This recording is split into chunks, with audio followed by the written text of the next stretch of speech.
Test, fix, save a life. Too many people are letting radon gas enter their home and harm their family, but you do not have to be one of them. Good morning. It's Monday, February 6th. I'm Jessica Lovell, and welcome to the Morning Medical Update. Radon kills thousands of people year after year when it doesn't have to. Today, our goal is not to scare you, it's to empower you, to give you the knowledge that at best can save lives and at least can give you some peace of mind about the safety of your home. Today, we are highlighting radon's health risks, how to test for dangerous radon levels in your home. We'll find out why it's such a problem here locally and how to evict radon, making the air in your home much healthier. First, what is radon? It's an invisible radioactive gas, no taste, no smell. A small amount comes out of the ground naturally. You can't avoid it, but it's only a health concern when it gets trapped indoors. If you spend a lot of time around a lot of radon, your cancer risk goes way up. Every year, an estimated 21,000 Americans die from radon-related lung cancer, according to the Surgeon General's office. Our lung experts today are here in studio with me, Dr. Mario Castro. He is a pulmonologist and Vice Chair of Clinical and Translational Research at the KU School of Medicine. Good morning. Good to see you. Good to see you. And always great to have Dr. Bill Barkman, also a pulmonologist, but he's an environmental health specialist here at the University of Kansas Health System. Hi. Good morning. Good to see you. Good to see you again. Okay, so we also have radon experts joining us remotely. Molly Schreiner is an environmental protection specialist with the EPA, and Brian Hanson is the coordinator of K-State radon programs. He's a nationally recognized expert and someone the EPA relies on for all things radon. These experts are all ready to take your questions, so you can send those in to us on YouTube, Facebook, Twitter, and the Medical News Network. You can find links to those right there on your screen. So how do we check for radon if we can't see it or smell it? Alan Van Zant went to his own basement to show us this super simple test. We're here to see if I've got a radon problem here today. I ordered this kit online. You can pay $100, $150 online, and we ordered this for free. And it's really very simple. When opening up the packet, here's the radon test itself. It looks like little charcoal bits in a little packet here. We'll talk about that in a minute. It's got an instruction kit for you at home, an information form to fill out that you'll send back with the kit, and then a self-mailer with even a return address to put on there. So it's time now for the test, and this is the real tricky part. Don't blink or you'll miss it. We're going to take this charcoal packet, we're going to set it down on a flat surface, just like that. There, our test has begun. Don't place it near any heating or air conditioning vents, and don't place it where it will get wet. You want it dry. You want rooms with low humidity, not in a bathroom, not in a kitchen. Don't place it in crawl spaces or closets. And again, we're on the lowest level of my home here in the basement, so our test has begun. All right, it's 3 days later now. We're back in the basement of my house to check on the radon test. Let's go to where we set it here a couple days ago.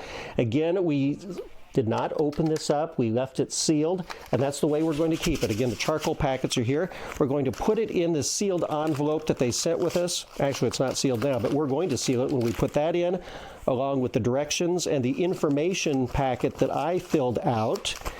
And we're going to put it in, seal it, and then put on the return address label and send it to the lab. Again, 1 in 4 homes in Kansas and Missouri have an overabundance of radon in their basements, which can be dangerous. We're going to hope for the best out of my house as we check up on this test. We'll follow it along online. Back to you.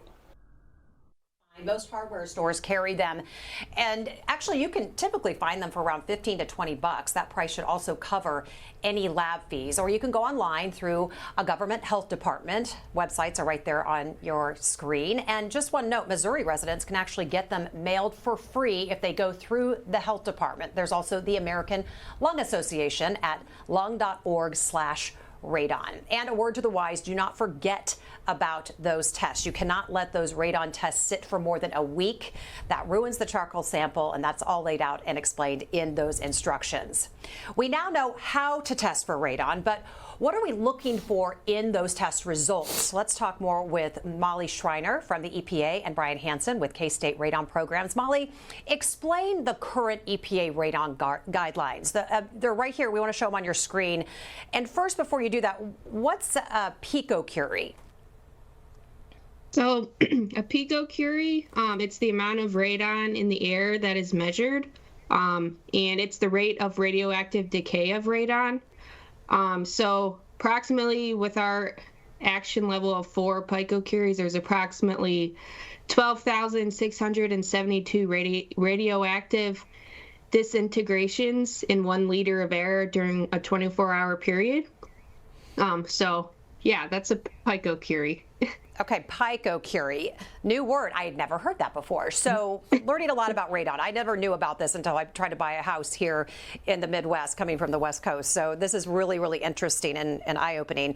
So the guidelines, I want to see that again. Just kind of help us understand those guidelines, because the guidelines say to consider fixing the problem between 2 and 4 picocuries, but at the same time, several studies show that radon can still cause cancer even below 4 picocuries per liter. So why not just tell people to fix it at 2?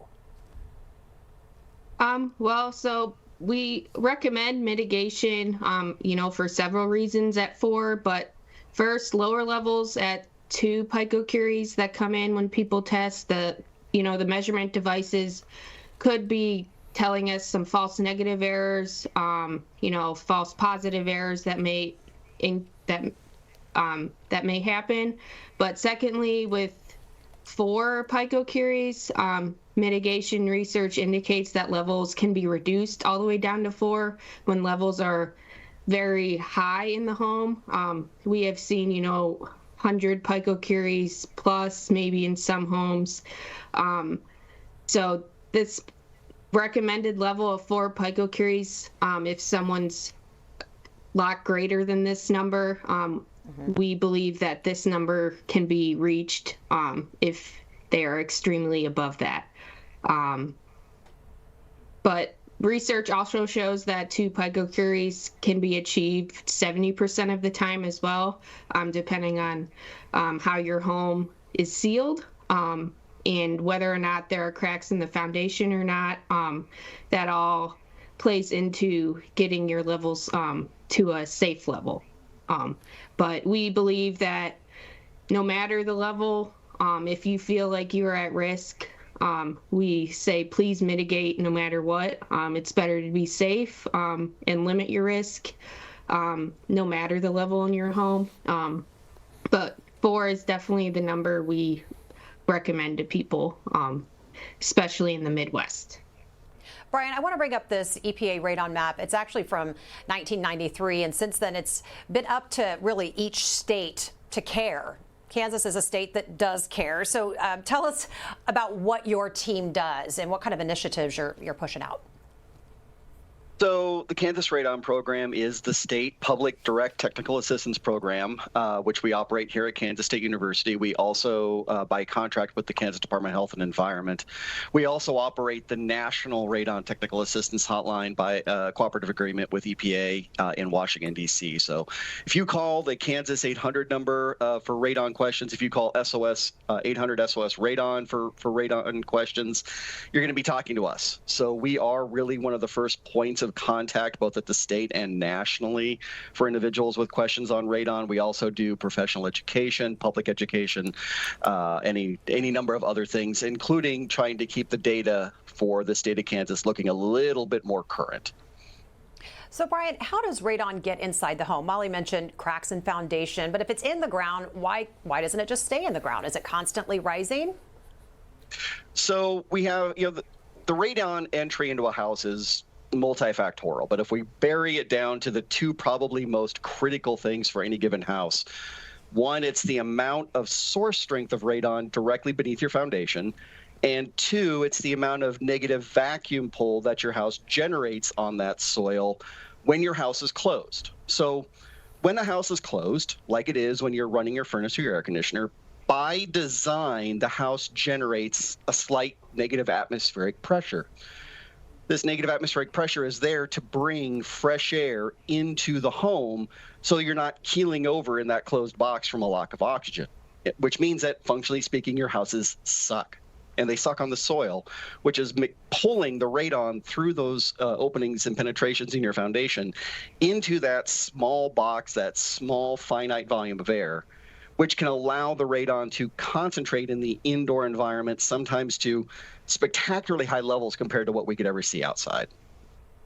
So I remember, Brian, when I was buying a home here, we had, before we could even purchase it, it was part of the inspection process. You had to have somebody come over and make sure that see what the radon levels. Is that typical everywhere? So, common misconception, Kansas does not require radon testing at point of sale. There is language in the real estate contracts, however, in Kansas that strongly suggest you include a professional radon test as part of your home inspection. And Kansas is a certification state, which means that the state issues licenses and standards of practice for anyone doing professional measurement or mitigation work within the state. Compare that to, unfortunately, on the Missouri side of the border, while in Missouri, known radon results must be disclosed at point of sale. They have not yet decided to regulate the industry in any way, so it's a more buyer beware type situation when you're looking for a professional on the other side of the border. Yeah. All right, good to know. Molly, why are radon levels higher in the Midwest? You mentioned that, but in the upper plains especially, does it have to do with the soil, the weather? Kind of help us understand that. Well, with radon, weather definitely plays a role. So as the weather changes, the radon levels change. And depending on where you are in the United States and how the radon, how strong the levels are, like Brian said, within your area or below your home, it can play a role when the weather changes. So specifically with severe drought conditions, because droughts have increased and they have been prolonging, we recommend you might want to retest your home if you have been in those drought prone areas, especially areas of Kansas. I was looking into some research that there might be areas that need to be retested because there's increase in cracks, especially during droughts. Your basement floors might see more cracks. And then the drier than normal soil under the homes contributes to those higher levels of radon. So the weather definitely plays a role, especially with that negative pressure that Brian was talking about.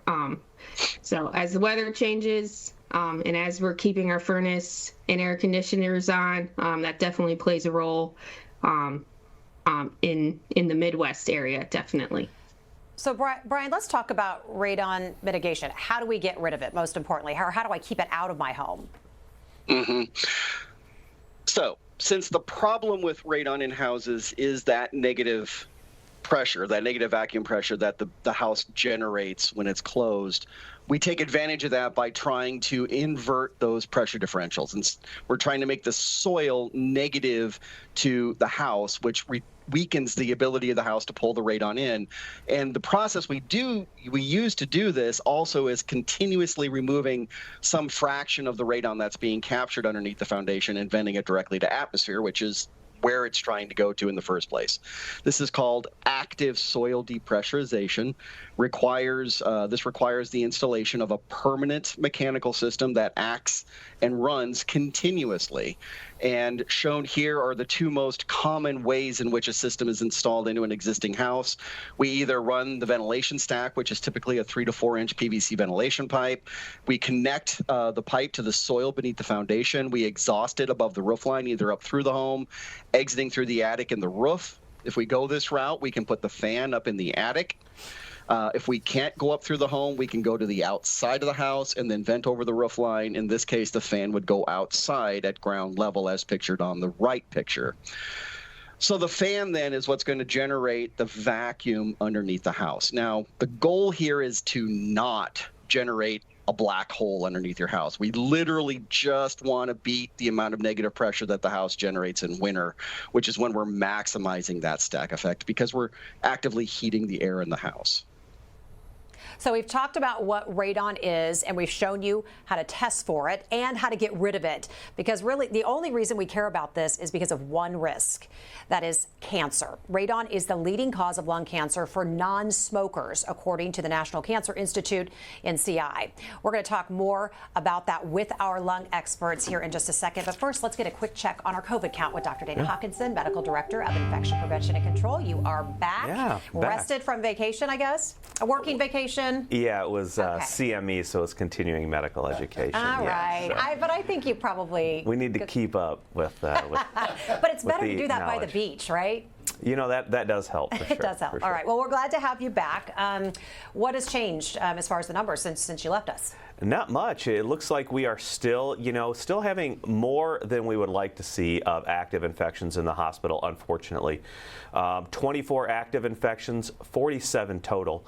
Of those total 24 active infections, we have 5 in the ICU, which again is a higher number than we like to see, and 2 on the ventilator. So it really looks like our hospitalization numbers, and again, these are people with COVID. These are patients who are here because of effects of COVID that may have tipped them over their illness, if they have heart disease, lung disease, other chronic comorbid conditions, because we do only test those people that are exhibiting symptoms or having problems. So unfortunately, we are still having a good number of active patients in the hospital. I want to ask you about a recent recall of artificial tears. The brand is EzraCare artificial tears. Yeah. The CDC found at least 55 cases where a bacteria in the eye drops caused infections. Now, none of these cases are reported in our area, but this particular strain of bacteria, it's very drug resistant. It's never been reported in the U.S. before. So first, just thoughts on trying to treat a drug-resistant bacteria. Yeah, this is very difficult, and certainly we know that the Kansas Department of Health and Environment has sent out an alert to providers in Kansas about this. This is a bacteria that is very common. We see these infections all the time. Dr. Barkman, Dr. Castro, we treat these infections all the time.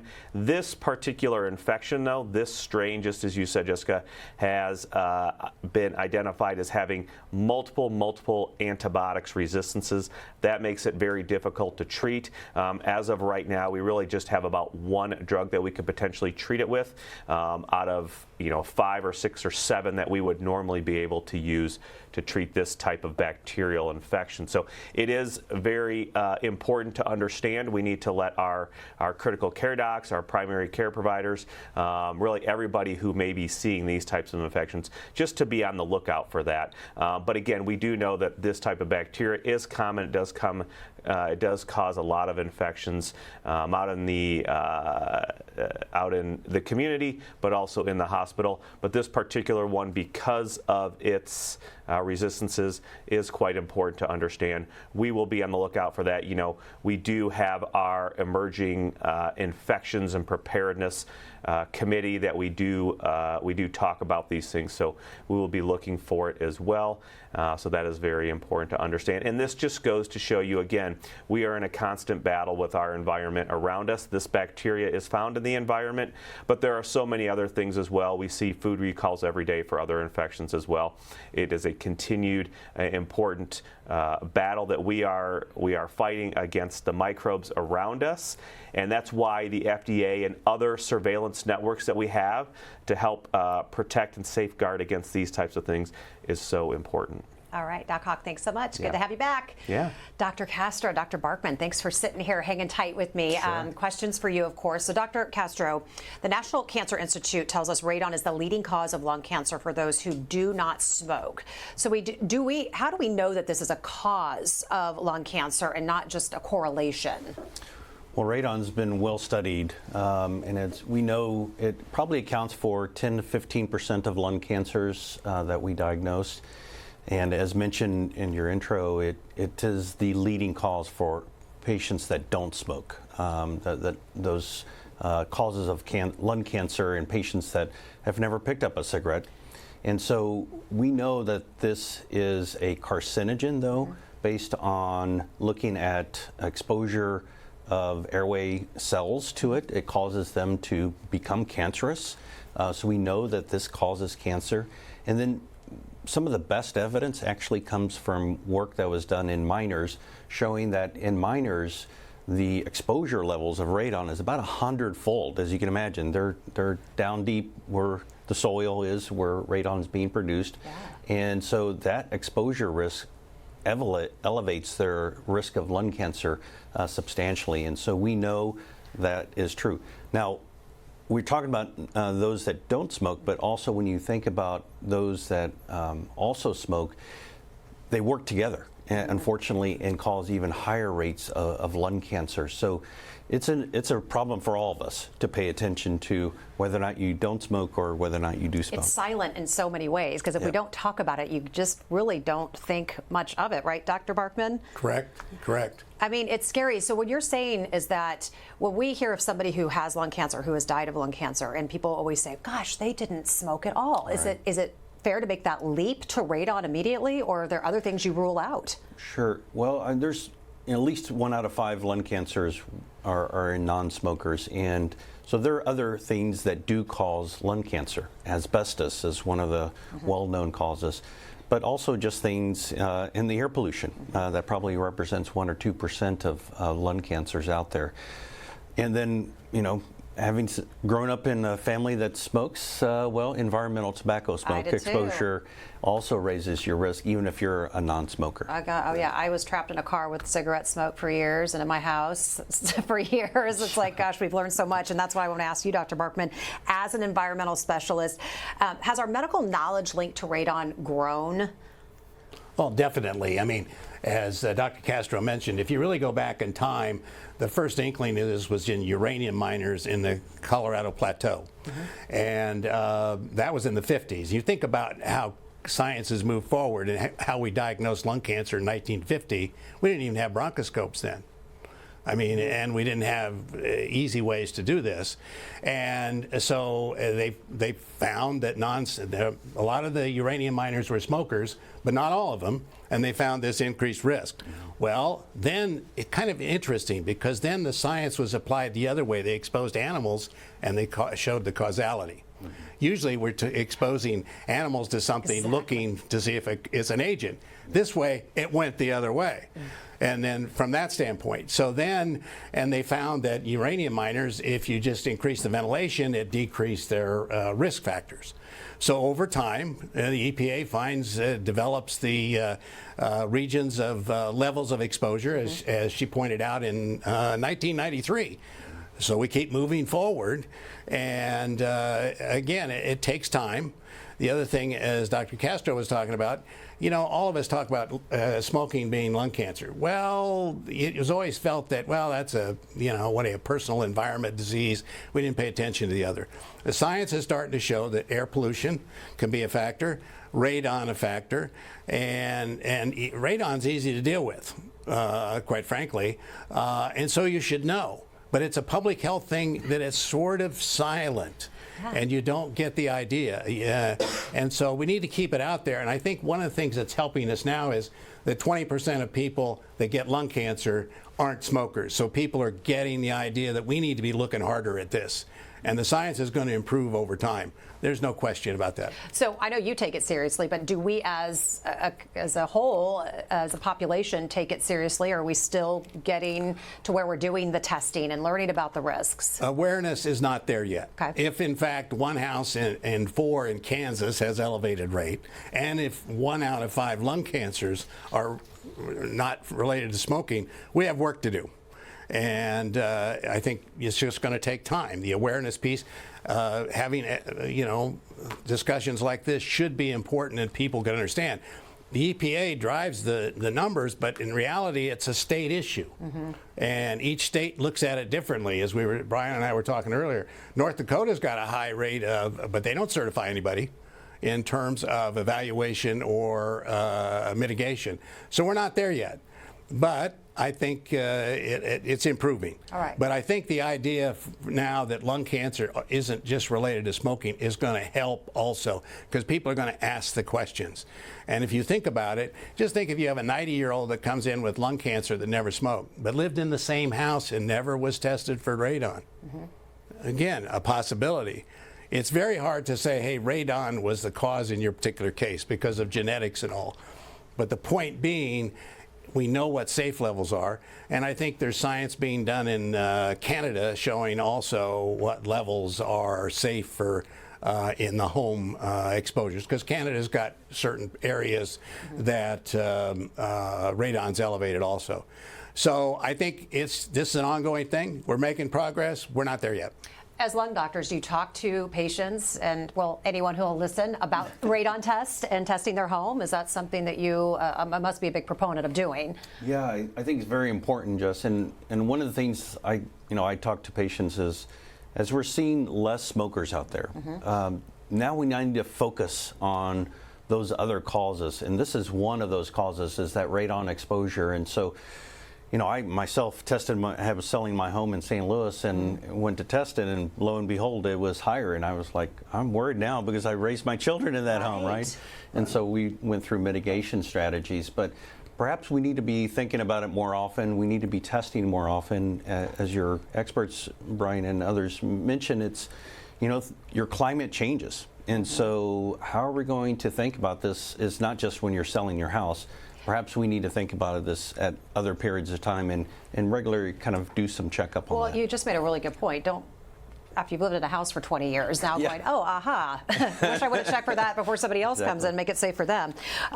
Along those lines, most people don't know the EPA has the radon map out there. And I mean, if you look at that, you've got family in areas that it's elevated in zone 1, you should be saying, hey, you need to consider this. I mean, it's a wonderful demonstration. Zone 2, your risk is less. I think Brian can probably tell us 1 in 8 or 10 homes, and then zone 3, it's 1 in 10 to 15 homes, something like that. Is that correct, Brian?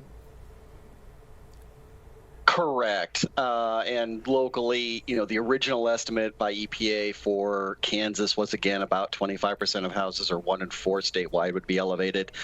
What you're looking at here then is the original map for Kansas from EPA on the right, and on the left is a more current map that we've generated internally based on data submitted to the CDC's Environmental Public Health Tracking Network, which is in the process of developing a national portal for radon data.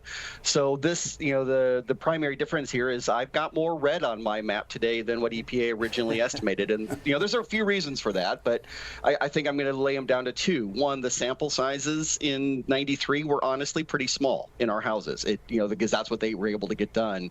So I have better data, I have more data, but also 2, our testing methodologies have really gotten better over the last 30 years. Let's check and see if we have any reporter questions on the line today. Well, let's get to our viewer questions. Joellen, good morning. She wants to know, what's the radon risk in an apartment on a ground floor versus maybe a second floor? Is it the same as a house? Brian? Yes, complicated, depends a bit on building materials and what region of the country you are in. For us here in Kansas and Missouri, if we're dealing with a traditional stick-built 4-story apartment, then yes, the greatest probability of a unit in an apartment building being elevated will be those ground contact units, whether they're first floor or garden or what have you. And then as you move up through the property, up through the levels of the structure, expected rates of concentration will drop down, primarily just because of additional dilution effects from outdoor air.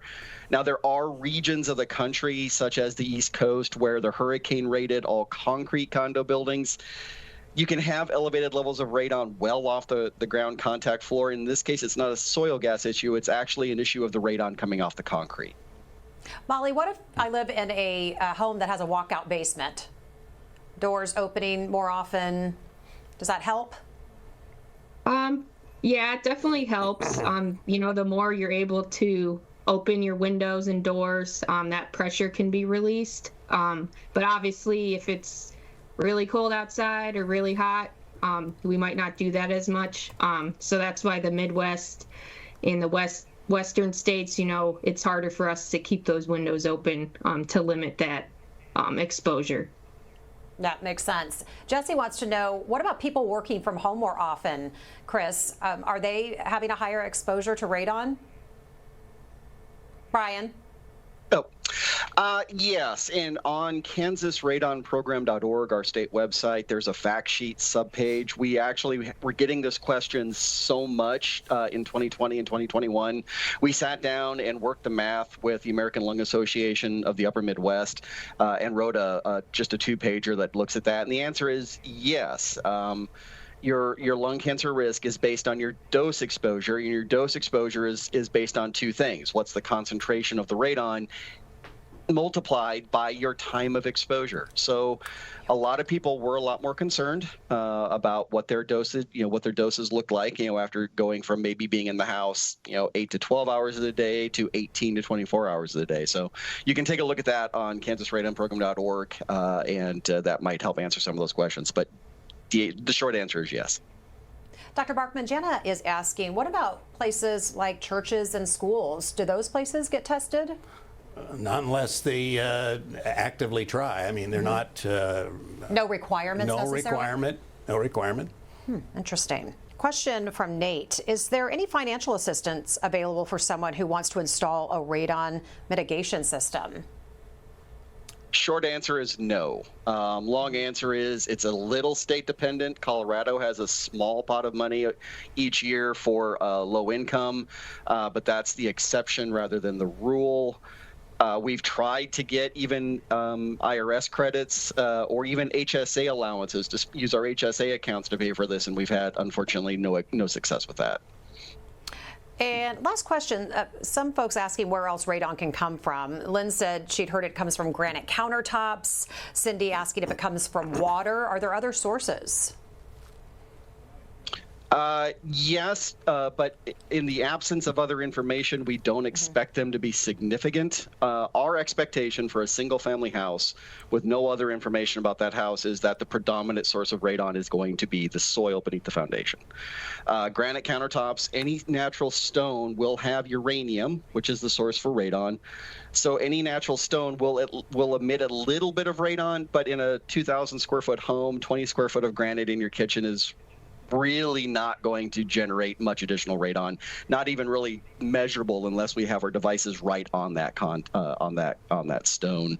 The water issue is a potential problem in, again, certain regions of the country, Maine, New England, Appalachia, the Arkansas Mountains, the Smoky Mountains, the Rocky Mountains, any areas where wells that are attached to private houses that penetrate substantive amounts of granite to get to the water can potentially have enough radon in that water to act as a secondary point source.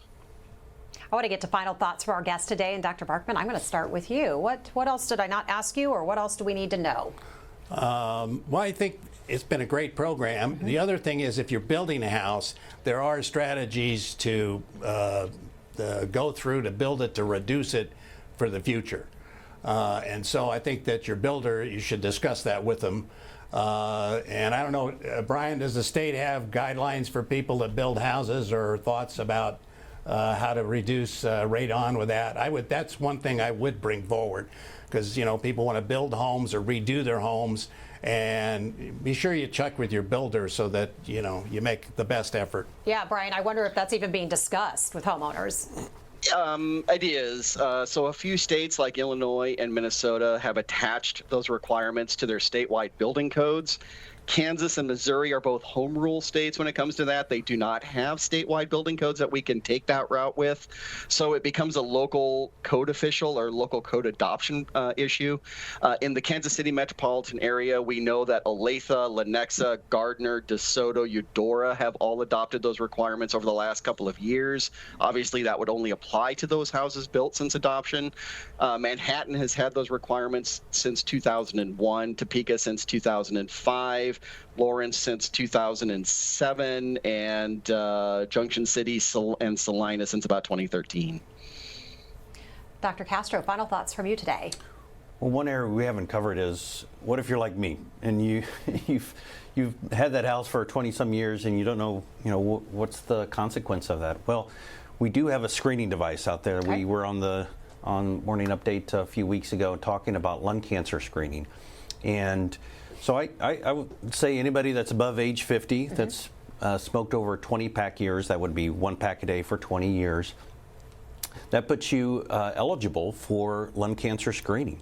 And so we do a low-dose CAT scan that allows us to detect cancer when it's much earlier. Perhaps it's related to that radon, or you were a smoker and there was some, working together to cause that lung cancer. When we detect it early like that, we can save up to 20% of lives. And so there is something that you can do. Good to know. Dr. Castro, Dr. Barkman, always good to see you both. Thank you. Molly, your final thoughts today. I just want to thank you all for allowing me to be on this.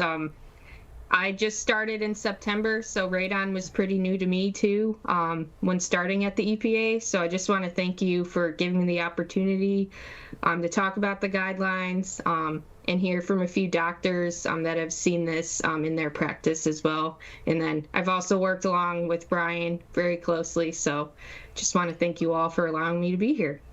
Thank you for being with us. Yeah, we're learning right along with you. There was a lot to learn for me as well, so I'm just really glad we're talking about this. Brian, I can see why you're the go-to guy when it comes to all things radon.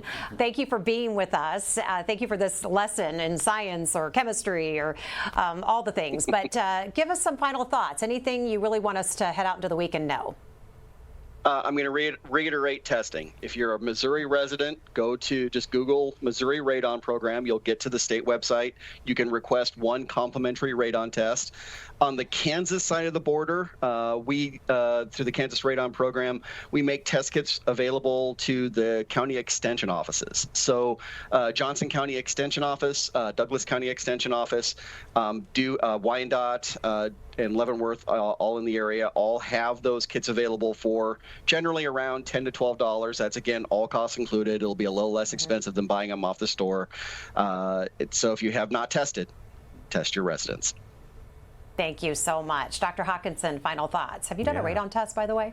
Not in we gotta my get you current house. I need to get one for sure.